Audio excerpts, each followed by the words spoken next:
And that was a background report on the GEDE people of the FCT. You know, every Wednesday we talk about some of the tribes in the FCT, some of the indigenous tribes in Abuja here. So here I have with me Alhaji Agabe Yusuf Musa. He is the Selenke of Gwagwada Chiefdom. And together we'll be talking about the GEDE people, their farming system, and everything about the culture of the GEDE people. You're welcome to Good Morning Abuja.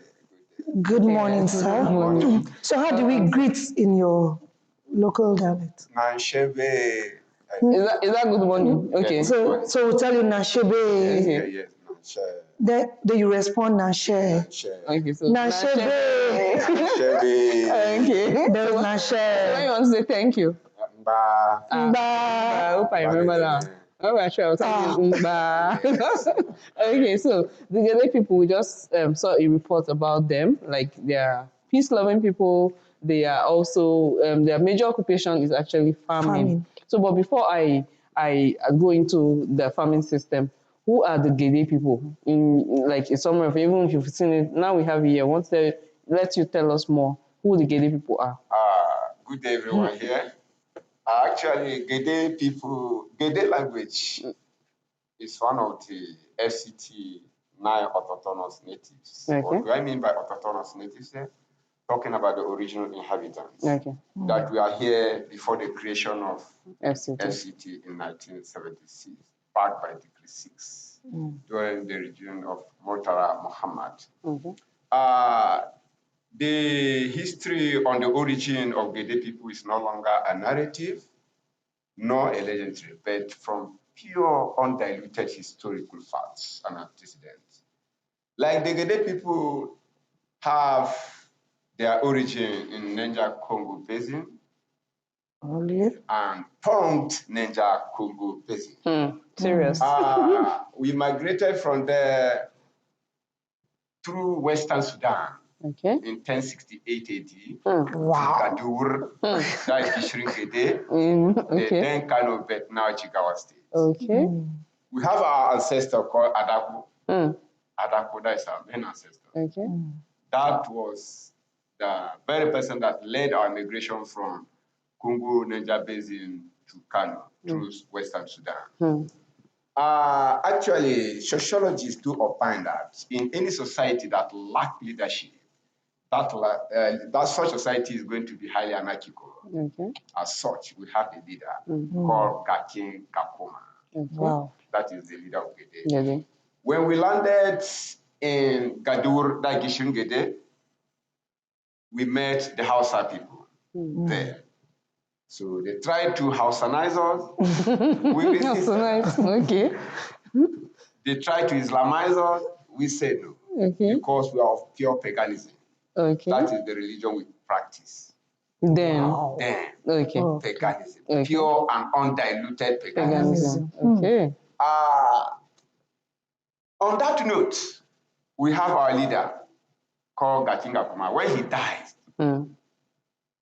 no any other GEDE person can stand before the Hausas because he was a very strong man. He's the only person that will challenge the Hausa path by radicalism and militancy. Okay. But when we lost him, the marginalization, oppression was so much that we could no longer resist. We have to leave. Okay. So Adakpo led us to the then Doma in the then Benue Plateau, now Nasarawa State. Oh, okay. Coming down. That is when our main occupation is farming and hunting. So what really happened is that two brothers, Gafaki, left for a place called Gafaki. That's for Doma, for hunting expedition. Gafaki means that is the home of buffalo. Wow. It's a very thick forest. When he left for that place, he said the buffalo were dominating everywhere in the middle belt. He was able to build a hut in that forest. And he killed one of the buffaloes. Okay. Then Kopara, one of his brothers too, left for this Kuje zone. Okay. Okay. He was able to kill a hairless buffalo. When he killed a hairless buffalo, he went back to Kapaki and called his brother. I've killed a buffalo. I also killed a buffalo here. So the Hausa people now say, okay, that we are coming from Zaria and Suleja. When they came, they saw the buffalo. They said, they are also hunters. They said this buffalo is called Kujejen Bona in Hausa language, meaning a hairless buffalo. Then they said this place is supposed to be given a name. The name should be shortened from that Kujeje. That's why they got Kuje. Oh, wow. Lovely history there. Then the thing continues. Okay. Some of them still moved down to Gabie, Gwargwada. Those that went to Gwargwada settled on top of a hill called Gbogbo Hill. We call it Gbogbo Hill. On Gbogbo Hill, they now say, since we are just seeing our God, we are nearer to God, see sun, everything, we have to go down. Right? Because of the topography of that place. Then they went down to a flat place. That flat place, they said, this is a very suitable place for us.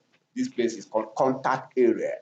In geography, when you say contact area, where so many resources will be tapped from. So they now settle there.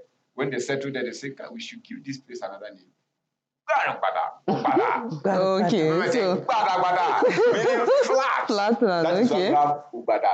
But when Hausa people came and corrupted that name, they now call it Gwargwada. They couldn't pronounce the other one, the indigenous name. So now you settled the Gwargwada. Yes. Okay. But originally the name is Ubada. Ubada. Flat. Oh, okay, nice. Okay. And that Gwargwada was given the Father GEDE around 1077 AD. It covers from that place to Nasarawa, and Kuje covers from this place to Nyanya. All these places, even where we are now, is under Kuje district. Okay. Yes. Okay. Before the coming of full FCT. You see, when we are talking about Abuja, paramountly, there are three variables that needed to be considered. What are these variables? You must talk about the geography of Abuja, talk about the people of Abuja, you have to talk about the legal framework. By geography, I'm talking about the three states, the then three states that FCT was created from. That is the Northwest, that's now Niger. The then Kwara, now Kogi, and Benue Plateau, now Nasarawa State, with 8,000 square kilometers. Okay, sir, we've heard so much about the culture. You've told us about the history of the people of GEDE in the FCT. So now we want to know, you even mentioned about them being farmers and hunters. So what do they actually cultivate? What kind of crops do they cultivate? GEDE people are advocated with farming, and farming is the bedrock of any society. For any society to develop, there must be farming. Even before the issue of galloping fuel or petrochemicals, I think the main source of our economy is from farming.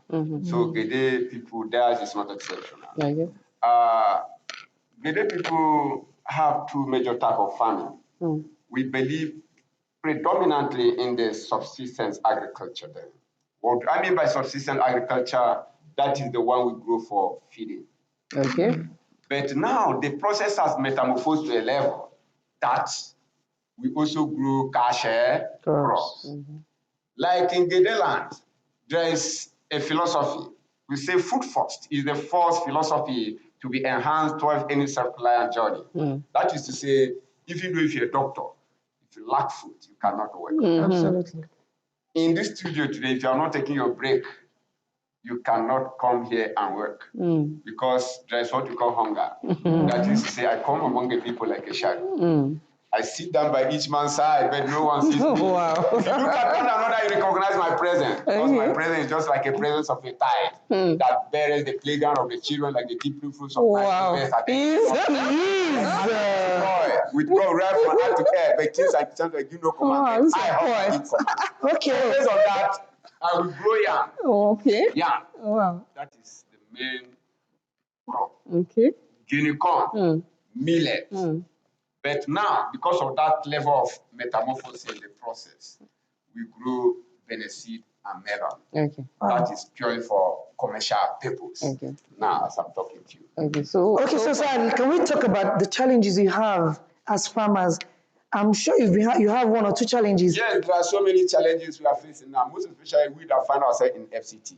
There is a socio-psychological effect of being called a farmer. When you dress now with your attire going to farm, people will be looking at you as if you are not a human being. Really? Right. Secondly, yes, implement. We don't have money to hire a tractor. Okay. No capital. Storage facilities are a problem. Okay. Most especially roads. They say production is not complete until the produced product get to the final consumer. But if you come to my village, there is no accessible road to the market. Okay. And there is a problem. This is a major problem. Fertilizer is being used and eroded by our government, but we don't see the fertilizer. And the soil has already got depleted. And when the soil is depleted because of the continuous farming on it, without all this rotational system, there's a problem. So predominantly we are facing those problems as indigenes of Abuja. But paramountly, now, the major problem is that you have our land being collected, seized by some people called Nigerians that are opportune to do that. Now, like my grandfather's land collected without compensation. 2 years ago, we are making heaps. After the heaps, some persons came and said, this place, don't come here next year again. Some people are harvesting their land. After harvesting this, don't come here. And this is our ancestral land. So now we don't have land to even farm again.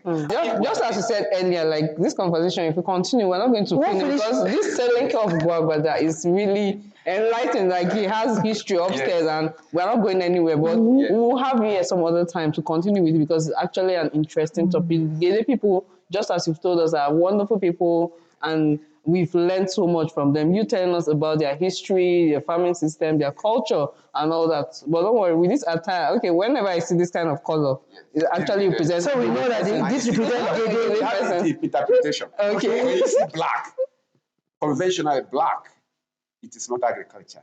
Green is agriculture, but our own is black agriculture. Okay. This, because any end product of agriculture must resort to black. Okay. Then red, if you see red anywhere, conventional is danger, but our own is not danger. Okay. That is hospitality. Wow. But if that hospitality is taken for granted, the end product of it could be very dangerous. Okay. Then the white is peace. Wow. Peace-loving people. Wow. Thank you for coming on Good Morning Abuja. Nice talking with you. We've learned a lot, at least I know. My head is... Did you know of GEDE people before? Now you've known like... No, I've been hearing from the surface, but now I know deeper. Second largest ethnic group in original inhabitants of FCT. Oh, wow, wow. Okay. So thank you for coming on Good Morning. Thank you so much for coming here. We've been speaking with Alhaji Agabe Yusuf Musa, who is the Selenke of Gorgada Chiefdom, and he has told us a whole lot about the history, the farming system of the people of GEDE. He said they are in the crops they cultivate and how they've been able to manage and survive using what they actually produce to feed themselves and actually find a better means for their livelihood. If you missed it, you really missed because he has told us a whole lot.